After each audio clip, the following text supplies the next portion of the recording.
You ask Tiger to solve. This deals with linear equations with one unknown. The final result is x equals 10.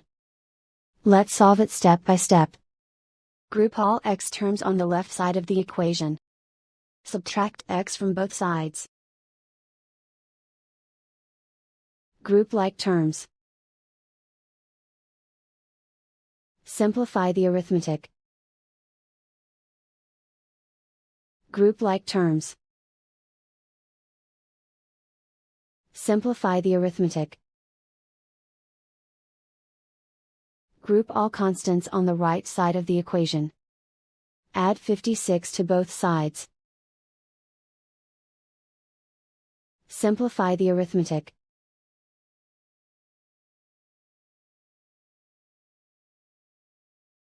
Isolate the x.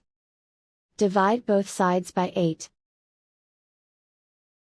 Simplify the fraction. Find the greatest common factor of the numerator and denominator. Factor out and cancel the greatest common factor. And so the final result is x equals 10.